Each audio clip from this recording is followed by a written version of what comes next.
Hey, what's going on, everybody? Welcome to episode 13 of the Non-Coder's Guide to GDScript. Really excited to be getting this out there. Today we are going over for loops, and for loops are very important, and they're going to build off of a lot of things we've already went over thus far. They are really important in dealing with lists, and I've got one right here. Again, this is kind of like our Pokemon example. We've got some Pokeballs, Great Balls, stuff like that in there. And what for loops do, given the name, is that they do one thing, like kind of loop through one thing for each item in the list. And actually some programming languages call them for each loops. And it just kind of helps to make sense of what they do. They do one thing for each item of a list. So I'll go ahead and quickly show you the syntax so we can start seeing. So we'll say for, and then we'll say any kind of variable name. I'll say X here, and then we have the list, array, or dictionary, right? And so here I'm going to say items. And then right now I'm going to say pass. Okay. So just quickly to go over the syntax, again, we got for x in items, colon, and then pass. X is essentially a variable that we're making that only exists within this for loop, right? And x is going to represent each value of the array here that you're providing. So this is items, right? And just quick side note, these are called iterables, right? Because technically by using a for loop to go through a list, what that's called is iterating over the list. So anything you can iterate over is called an iterable. Not super duper important, but you just might see that if you're like Googling for help online, you might see someone call it an iterable or an iterator, and just, be aware of that, but not super duper important. So here again, we have our temporary variable x, and then we have items. So if I put right here, print x, okay? And then here what I'd also like to do is say print items. Items. And then I also want to just do this. So this will print, okay. This will print a new line here. And then, is that right? Yeah. All right. And then so for x and items, print x. Now what I also really quickly want to show you before we run this is that if we say print x here, it's going to say an error, right? And that's just to show you that x only exists within this for loop, right? It doesn't exist outside of it, so it's a temporary variable. Now, if we go ahead and print this, you'll see that what we get here is we have here is the list, right? If we print it all in one line, it's just literally the list has got the brackets and these, whereas what the for loop is doing is it's printing, it's going through the list and printing each item of that list. And so this illustrates a few important points.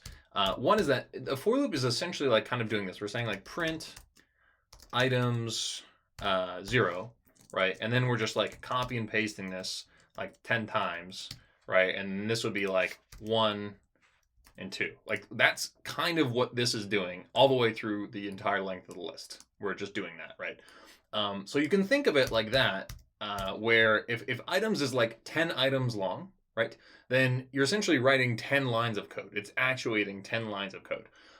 So just be aware of that. And if you're doing a for loop over something that's, say, thousands of items long, then that might take a long time because it's not going to run anything right here. Right. So if I say print high, it's not going to print high until it's already run through the entire list. So if you've got a list of 1,000 items or 100,000 items is where you might actually notice it. It's going to take a little bit of time for this to finish before it moves on to the next line. So that's just something to be aware of. Hey guys, important point here that I forgot to note is that you shouldn't use these in physics process for exactly this reason, right? So because you have to iterate through the entire list before you can move on to the next line. If you're doing this in the physics process, which is running 60 times per second, you're going to have to iterate over that 60 times per second. Now, if you're doing something like this where it's only 10 items, not super important, but if you do end up running over something that's a few thousand items, it can become cumbersome and can actually slow down your game. So just be aware of that. All right, so now that you've seen the very basics of what to do with for loops, the next thing I want to do is kind of show a few examples of things you could do with them. So for instance, like we might want to filter out a list here and kind of, so we have this list of all the items in our bag, for instance, and we want to make a dictionary that kind of sorts those guys. So we'll make a dictionary, we'll say var bag, right? And we're going to say equals, again, this is the dictionary syntax. And then we'll say, okay, so we'll say one called Pokeballs, and then we'll leave this blank, and then make another one called or yeah, I'll just say potions. Potions, like that. And then finally, we'll do, I don't know, other items. Okay. I think they actually just call other items in Pokemon, which is funny. Because if I had more time, I'd be a little more creative with that. But anyway, yeah. So so now we've made this, right? But it's empty. And so what we are doing with this for loop, what we're going to do is now make this kind of a sorting for loop. So what is typically done when you're writing for loops is, for instance, you'll name your list items because there's multiple items in it, and then you say for item in items, and that just kind of helps it make more sense to you what's happening. So we can make some checks. We can say if ball, right, and then we can say in Pokeballs, or I'm sorry, in item, then we'll say bag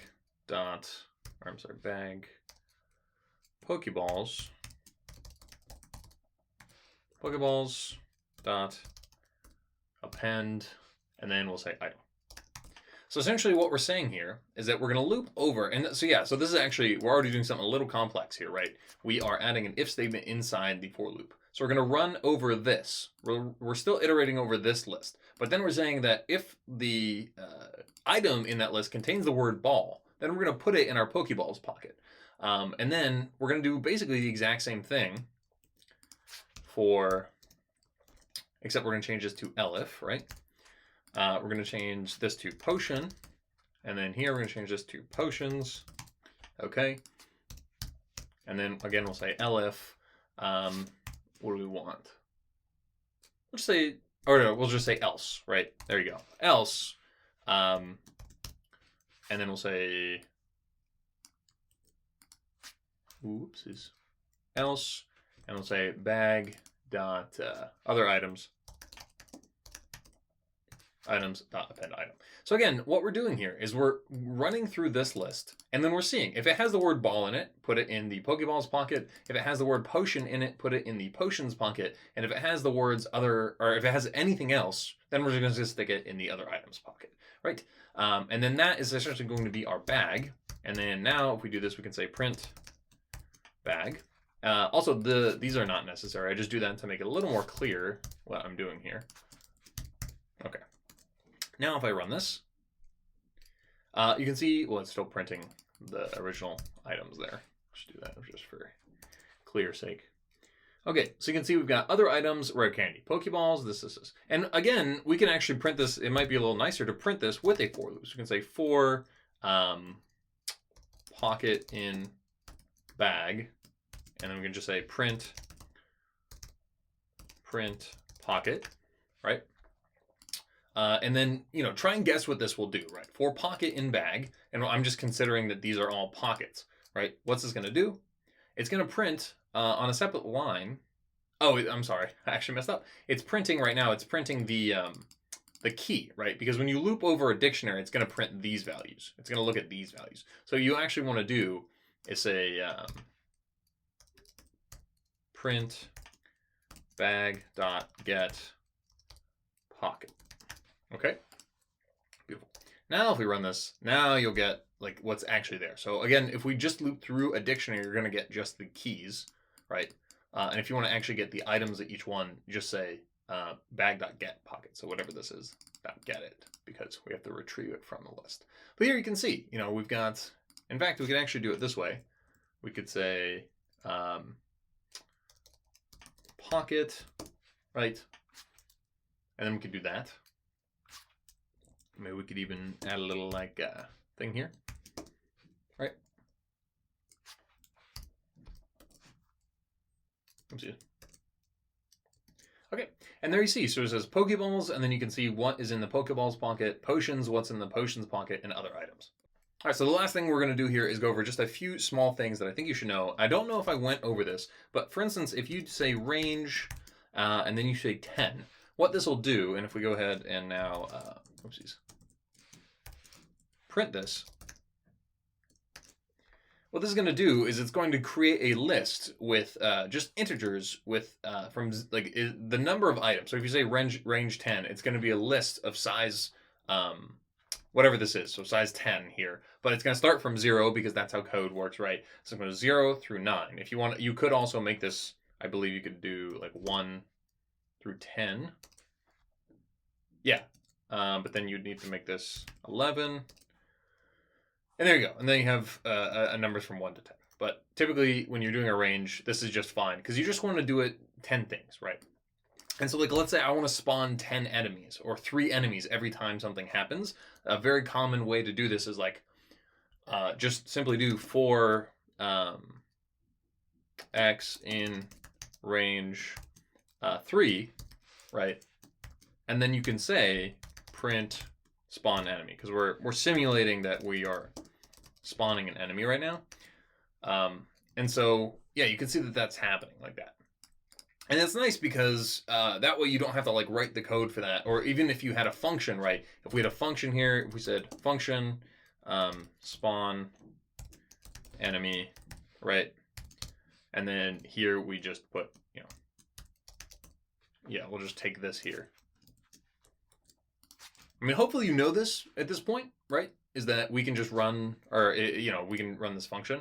Here, we'll say spawn enemy. So if we run this, it's going to do the exact same thing. But the point is that you can call a function 3 times, right? And so it's really nice because you can, you know, you can say every time the player walks into this corner or every 10 seconds, for instance, spawn 3 enemies at random positions around the map. That's one way you could do that, which is really nice. Okay, the other thing that I think is important to note here is a function called getChildren, right? And so, for instance, I can say print get underscore child. So you can see get child count, or get children.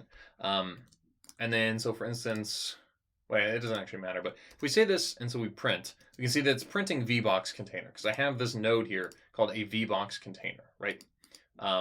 And if we want to delete that, what you can do is, because this is, as you can see, it's in brackets. So if I add, let's say I duplicate this a few times, and then I run that again, it's a little more clear, but you can see that this is actually a list of these things. So you've got these brackets and the commas, right? And you've got different VBox containers. So something that's really common is that I'll make a function, for instance, that like, you know, I'll want it to delete all the children of a node so I can refresh the screen. So again, you can say something like this. You can say for child in get children, and then you can say child dot q. That's not gonna let me. I can't. I do not possess the ability to spell q free on my own, so you can do that. And then now we can say print get children. Print get children, and then we'll do this before and after. Right, and then you'll see that. Oh, I'm sorry. We have to do this. There you go. And you can see that afterwards it is empty. And the reason it didn't work before, by the way, is because queue-free waits until the next physics frame happens, right? It's queuing it to be deleted. You should actually never use free. But just for example, like this is basically going to remove all those children. So this is a really good way to do that and something I used fairly often. Now there's a lot more to go over with looping and things like that. But I think this should get you started and allow you to do basically anything you have an idea of doing. And also, at the very least, allow you to understand what other people are doing if you see them using for loops in tutorials. So thank you guys so much for watching. I think this will be the last episode in the Non-Coder's Guide to GDScript. At least for now. Maybe I'll make some smaller tutorials here and there. But thank you guys so much for watching. I really appreciate support. If you want to subscribe, that's totally up to you. No pressure. And yeah, have a great day.